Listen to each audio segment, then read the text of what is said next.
우리 같이 오늘 말씀 한 번 더 합독하겠습니다. 이사야서 9장 6절 말씀 합독합니다. 시작. 이는 한 아기가 우리에게 낳고 한 아들을 우리에게 주신 바 되었는데 그의 어깨에는 정사를 메었고 그의 이름은 기묘자라 모사라 전능하신 하나님이라 영존하신 아버지라 평강의 왕이라 할 것입니다. 아멘. 아멘. 오늘은 대림절 셋째 주일입니다. 세 번째 주일. 예수 그리스도께서 이 땅에 오신 것을 기념하고 또한 예수 그리스도께서 우리를 위해서 십자가에 죽으시고 부활하셔서 이 땅에 다시 오실 것을 희망과 기쁨의 소망으로 간직하며 주님을 기다리며 다가오는 새해를 2025년을 준비하는 저와 여러분 되기를 간절히 축복합니다. 아멘. 오늘 본문은 메시아의 예언, 이사야가 예언한 메시아의 예언의 말씀입니다. 오늘 말씀에서는 이는 한 아기가 우리에게서 났다라고 표현하고 있습니다. 한 아기가 우리에게서 났다라는 것은 무엇이냐? 한 아기가 인간으로부터 났다라는 것이죠. 그런데 뒤에 보니까 이 아기가 전능하신 하나님이고 영존하신 아버지고 평강의 왕이래. 즉 왕께서 전능하신 하나님께서 우리에게서 났는데 그 우리에게서 한 아기가 났다라고 표현하는 건 뭐냐? 성신 하나님께서 육신을 입고 오셨다고 해서 우리는 성육신이라고 표현을 합니다. 신학적 용어입니다. 신학 용어. 성육신 하였다고 합니다. 그래서 메시아, 즉 예수 그리스도께서 성육신하신 하나님이라고 표현하기도 합니다. 요한복음 1장 14절 15절 말씀입니다. 말씀이 육신이 되어 우리 가운데 거하심에 우리가 그의 영광을 보니 아버지의 독생자의 영광이요 은혜와 진리가 충만하더라. 요한이 그에 대하여 증언하여 외쳐 이르되 내가 전에 말하기를 내 뒤에 오시는 이가 나보다 앞선 것은 나보다 먼저 계심이라 한 것이 이 사람을 가리킴이라 하니라. 아멘. 자, 여러분들한테 한번 질문해 볼게요. 요한이 먼저 태어났을까요? 예수님이 먼저 태어났을까요? 누가 먼저 태어났을까요? 출생의 순서. 세례요한이 먼저 태어났죠. 그런데 세례요한이 예수님이 먼저 계셨다라고 표현해요. 이것은 무엇을 뜻할까요? 예수님은 세례요한이 탄생하기 전에도 이미 계신 분이다라는 것을 우리가 알 수 있습니다. 예수님은 이전부터 계셨던 분이라는 것을 우리가 확인할 수 있는 대목입니다. 그리고 이전부터 계셨던 분이 말씀이 무엇이 되었다고요? 육신이 되었다고요. 원래 육신이 있었다 없었다? 없었다는 뜻이에요. 원래 예수님은 육신이 없었던 말씀이셨어요. 원래 예수님은 육신이 없었던 분이셨어요. 그런데 무엇을 입었다고요? 육신이 되어서 육신을 입게 된 거죠.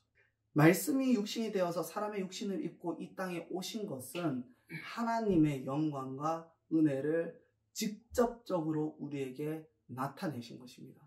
직접적으로 우리에게 전달하신 놀라운 그리고 모든 인류에게 대단한 축복인 것입니다. 여러분 잘 생각해 보세요.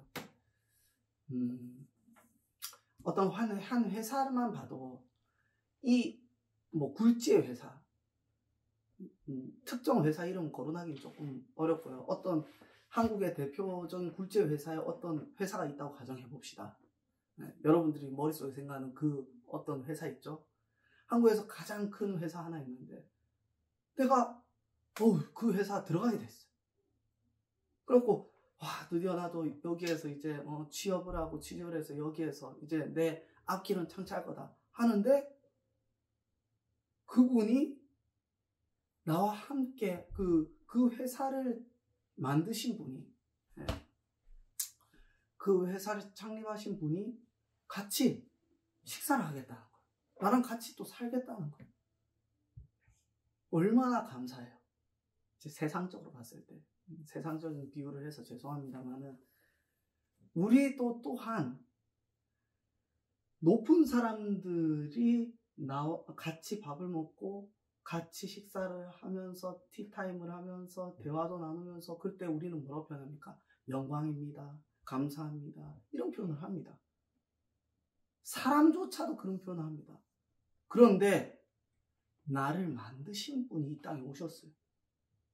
나를 만드신 분이 나를 만나줘. 그 나를 만드신 분과 같이 식사도 해요. 그럼 어떤 기분이 드십니까? 상상해 보세요. 어떤 기분이 들 것 같아요? 나를 만드신 분이. 그럼 어떤 분은 그럴 거예요. 아니, 우리 부모님 날 만들었는데 그렇게 표현하신 분이 있지만, 우리는 하나님의 창조 역사를 믿습니다. 그렇죠? 그래서 여러분들의 부모님도 누가 창조했어요? 하나님. 이 모든 질서를 누가 창조했습니까? 하나님.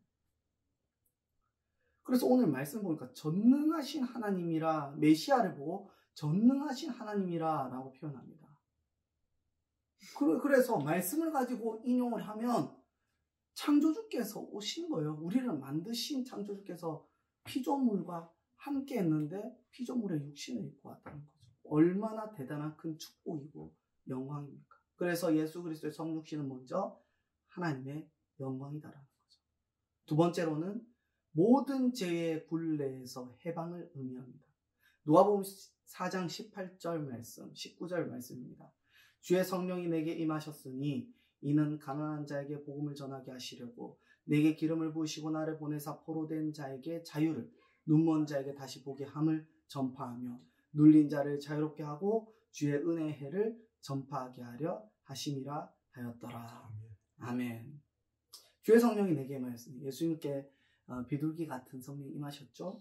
그리고 나서 예수님이 하나님의 사역을 본격적으로 하는데 선포하였던 이 이사야 말씀을 인용해서 선포하였던 것입니다. 이게 이사야 말씀에 나오거든요. 이사야 말씀을 인용해서 선포하였던 것입니다. 예수 그리스도의 복음은 하나님의 영광을 직접적으로 우리에게 주신 것이고, 또한 우리는 이것에 대하여 가장 감사해야 합니다. 두 번째로, 이 복음이 오늘 방금 읽었던 누가복음 4장 말씀처럼 죄에서 자유함, 죄에서 해방을 주었습니다. 원래 우리는 어디에 갇힌 자였어요? 죄에 갇힌 노예였어요. 죄의 노예였어요. 우리는 죄의 노예입니다. 죄의 노예라는 건 뭡니까? 내 뜻대로 살아간다는 거. 그게 죄의 노예라는 것입니다. 하지만 죄에서 자유함을 예수 그리스도의 복음을 통해서 죄에서 자유함을 얻었다라는 것은 죄의 노예가 아니라 이제는 하나님의 자녀로서 살 수 있는 기회가 생긴 것입니다. 바로 이것이 예수 그리스도의 성육신의 두 번째 의미가 되는 것입니다.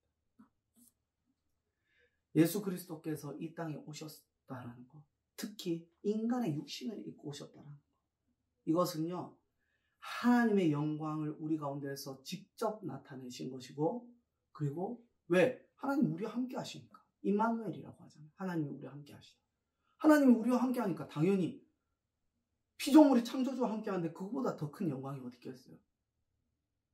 여러분들은 회사 한낱 대통령을 만날 때도 영광이라고 하는데, 이 모든 사람을 창조하고 모든 우주 만물을 창조하고 다스리는 분이 이 땅에 오셨는데 그거보다 더 큰 영광이 어디 있겠냐는 거예요. 그리고 두 번째로, 성육신은 예수 그리스도께서 죄를 입고 오셨다가 죄를 벗겨주셨기 때문에 우리는 예수 그리스도 안에서 자유함을 얻을 수 있는 거죠. 죄로부터 해방. 바로 그것이 성육신의 두 번째 이유. 이 어마어마한 감사의 진리가 여기 있는 것입니다. 오늘 말씀에서 이는 한 아기가 우리에게 낳고 한 아들을 우리에게 주신 바 되었는데, 아들을 우리에게 주셨어요. 우리에게 주셨다라는 것. 이것은 바로 제물이 되었다라는 것이죠. 우리를 위해서. 영광과 죄로부터 해방. 그래서 이 영광과 죄로부터 해방의 바로 성육신하신 창조주를 담고 있다라고 우리는 볼 수 있는 것이죠. 그 다음 그의 어깨에는 정사를 메었고, 정사를 메었고라는 것은 하나님의 통치권의 주관자를 의미합니다. 정과 사는 정치와 행정에 관한 일을 말하는데, 이는 통치권이나 주권자 또는 권세자로 해석하게 됩니다. 즉 메시아는 무엇을 갖고 있느냐? 하나님의 모든 통치권을 가지고 있음을 알 수가 있습니다. 어깨에 뭐가 있었다고요? 어깨에는 하나님의 통치권을 갖고 있었다. 그의 어깨에는 하나님의 모든 통치권을 갖고 있었어요. 자, 그 다음 기묘자. 그의 이름은 기묘자라, 모사라. 자, 기묘자는 무엇일까요? 원어 펠레라고 하는데, 인간의 경험과 이성으로는 불가능한 기이하고 놀라운 분을 의미합니다. 기이하고 놀라운 분. 주님께서는 어떤 분이셨습니까? 죽은 자도 살리셨어요. 참 기이하고 놀라우신 분이에요. 병든 자를 고치시고, 안전뱅이를 일으키시고, 눈먼 자를 뜨게 하시고, 기이하신 분이었죠. 놀라우신 분이었죠. 베드로전서 2장 9절입니다.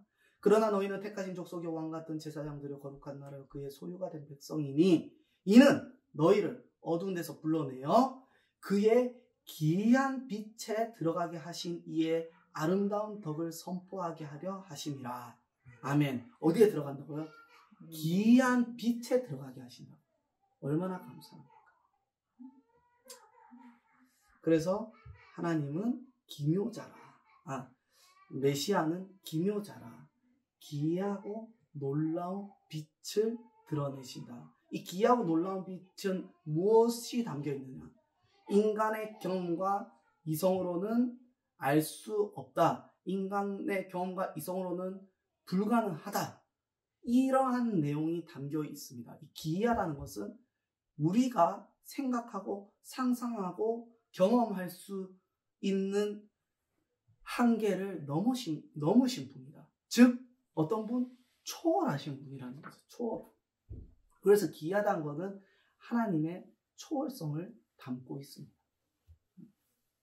지난주에도 말씀했지만 예수 그리스도의 초월성, 이미 예언은 과거에 이루어지기 전에 선포되는데 이미 이루어진 것으로 선포되는 하나님의 놀라우신 그 시대적인 초월성, 역사적인 초월성. 바로 여기에도 예수 그리스도의 초월성이 나오게 되는 것이죠. 그래서 예수 그리스도를 우리가 이해할 수 있는 범위에 있는 분이다 아니다, 우리가 이해할 수 있는 범위에 있는 분이 아니다 라는 것입니다. 기이하다. 이거는 우리의 이해에 있는 분이 아닙니다. 그래서 메시아를 바라볼 때 이해의 관점으로 바라보게 되면 여러분들의 신앙은 절대 성장할 수 없습니다. 내가 이해해야지. 내가 받아들여야지. 내가 알려고 해야지. 그러니까 이해의 관념으로 예수 그리스도의 복음을 보게 된다면 절대로 깨달을 수 없습니다. 이해의 범주 안에 있는 것이 아닙니다. 왜? 이미 예수님은 인간의 경험과 이성으로 불가능한 세계에 계신 기이한 분이시기 때문에 우리가 알 수 없는 세계에 우리가 생각하고 판단할 수 없는, 우리가 경험할 수 없는 그런 분이시기 때문에, 그런 분이기 때문에 우리는 예수 그리스도를 이해하는 것이 아니라 예수 그리스도를 믿는 것입니다. 이 믿음과 이해는 완전히 달라요. 그래서 메시아를 볼 때 믿습니다가 돼야 돼요. 영접하는 자 곧 그 이름을 믿는 자들에게, 영접하는 자 곧 그 이름을 이해하는 자에게 이렇게 얘기 안 했어요. 어떻게 이야기했죠? 믿는 자.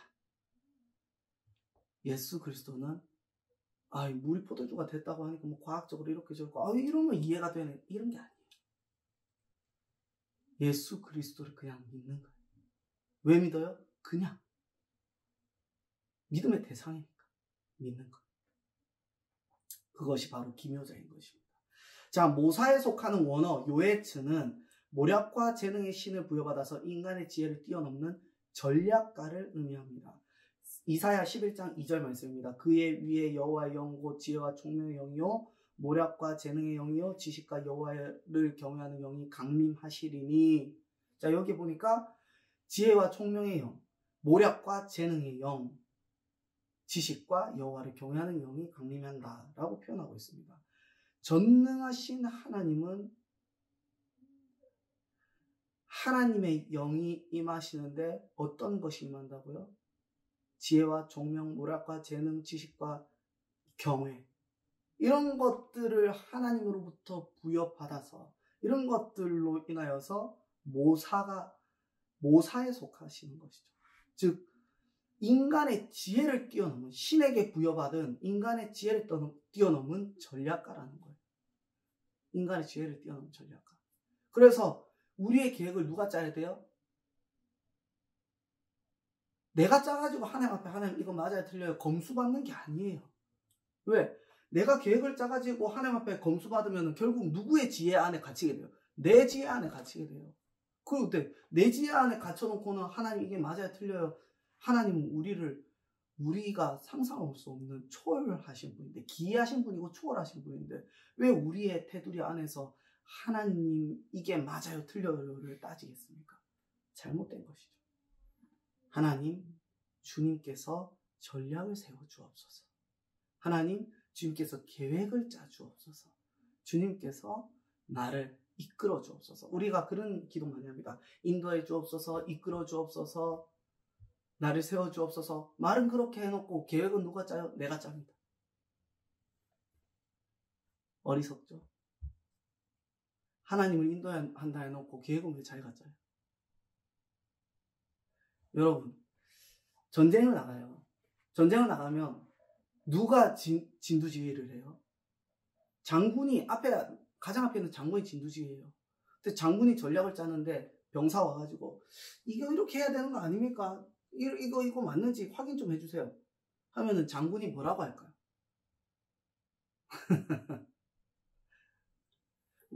우리의 대장은 누굽니까?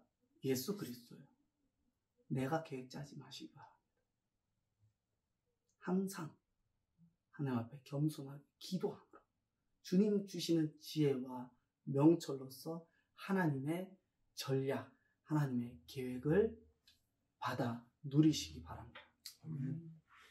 전능하신 하나님은 하나님의 신성을 가짐을 의미합니다. 영존하신 아버지는 존재론적으로 영원하신 아버지를 의미합니다. 빌립보서 2장 6절에서 8절 말씀입니다. 그는 근본 하나님의 본체시나, 그는이 누구예요? 예수 그리스도. 예수 그리스도께서는 근본 하나님의 본체시나 하나님과 동등됨을 취할 것으로 여기지 아니하시고 오히려 자기를 비워 종의 형체를 가지사 사람들과 같이 되셨고, 원래 하나님과 동등하신 분이기 때문에 뭐라고 표현합니까? 전능하신 하나님, 영존하시는 아버지. 원래 예수님의 이름이 그거래요. 지금 제가 말씀드리는 게 다 예수님의 이름이에요. 그의 이름은 기묘자라, 모사라, 전능하신 하나님이라, 영존하신 아버지라, 평강하고, 이게 다 예수님의 이름이에요. 예수님의 이름인데 예수님의 원래 이름이 전능하신 하나님, 영존하시는 아버지라는 것입니다. 그래서 빌보서 2장 6절에도 나오잖아요. 그는 근본 하나님의 본체시나. 근본은 뭐라고요? 하나님의 본체시나. 하나님과 동등됨으로 취하지 아니하고 오히려 자기를 비워서 종의 형체를 가지사 사람들과 같이 하셨고, 누구랑? 피조물과 같이 해버렸어요. 얼마나 겸손해요. 피조물은 뭐라고요?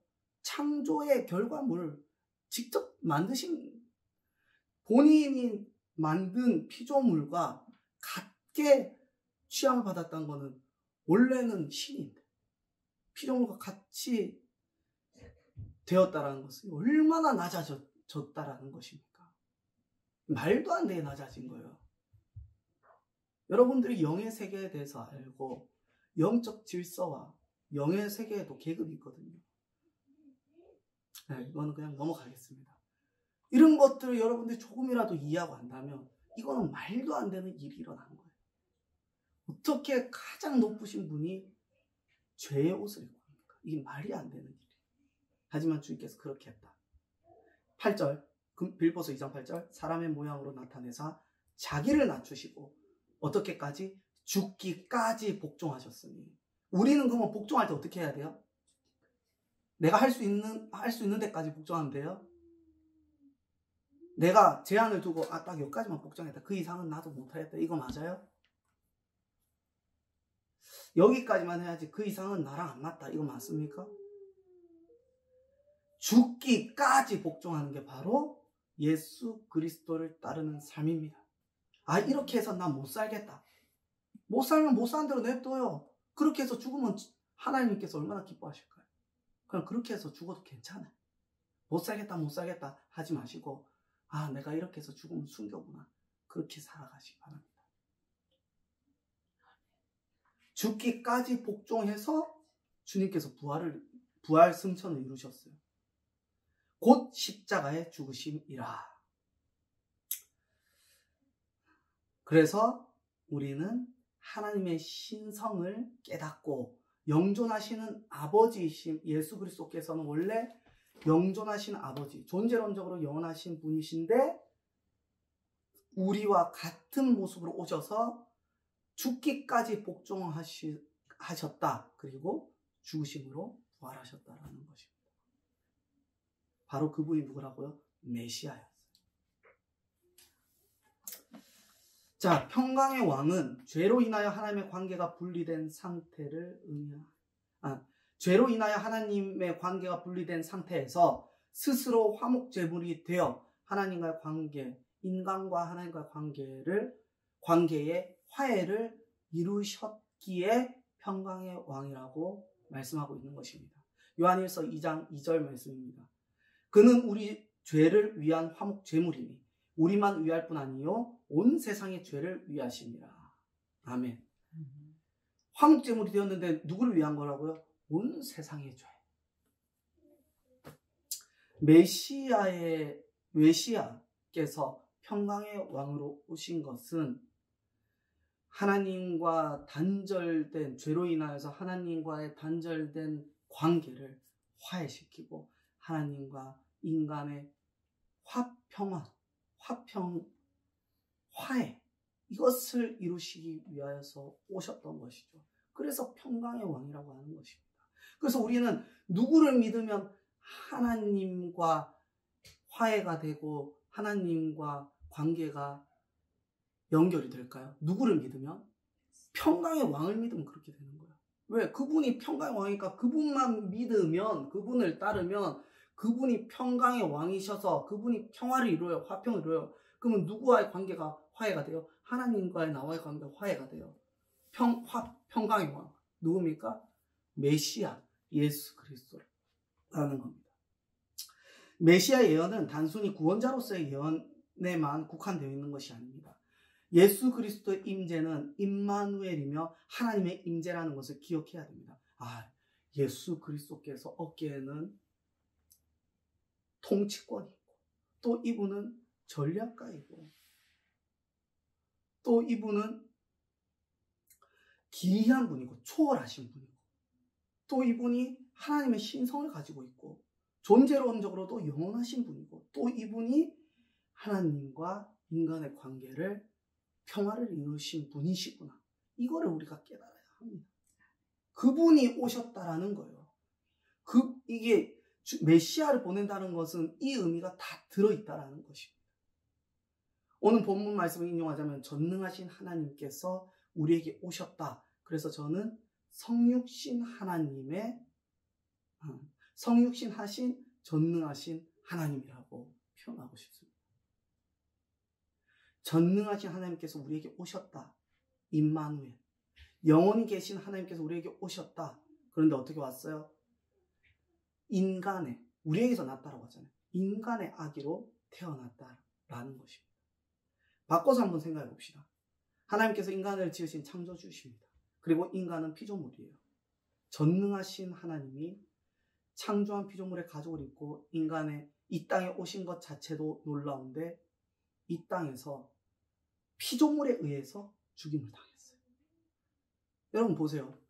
창조주께서 피조물의 옷을, 육신의 옷을 입고 온 것도 감사하고 놀랍고 영광이에요. 근데 누구한테 죽임당했어요? 피조물한테 죽임당했어요. 심지어 자기가 선택한 백성에게 죽임당했어요. 자기가 선택한 이 피조물 중에서도 자기가 선택한 백성에게 죽임을 당했어요. 얼마나 참담한 현실입니다. 얼마나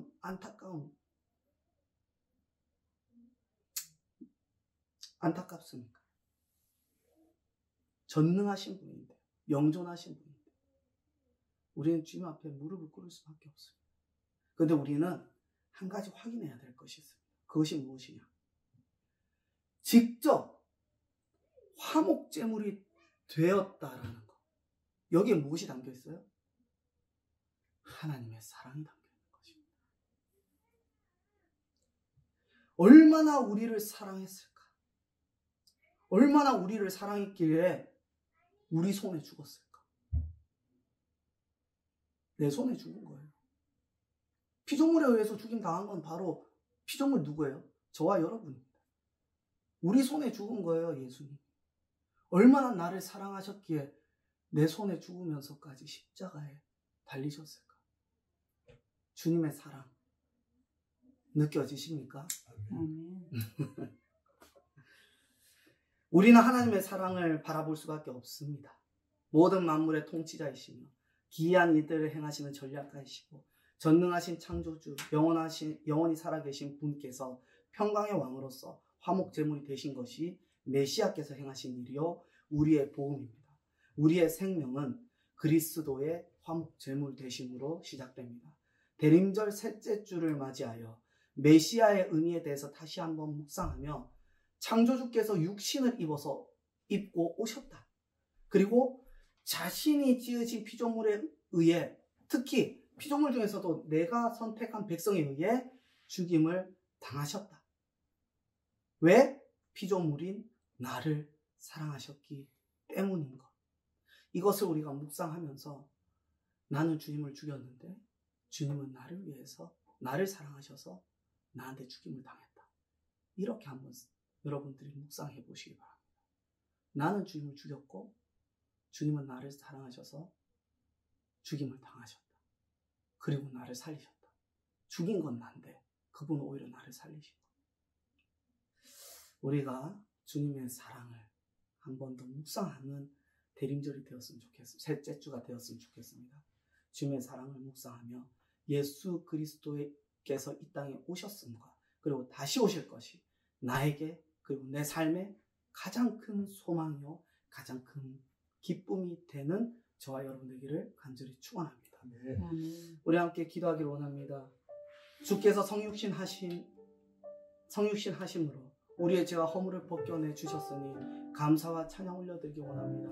하나님의 복음이 주의 영광이 되도록 나의 모습과 삶에서 최선을 다하며 죽기까지 복종하는 자 되게 하여 주시옵소서.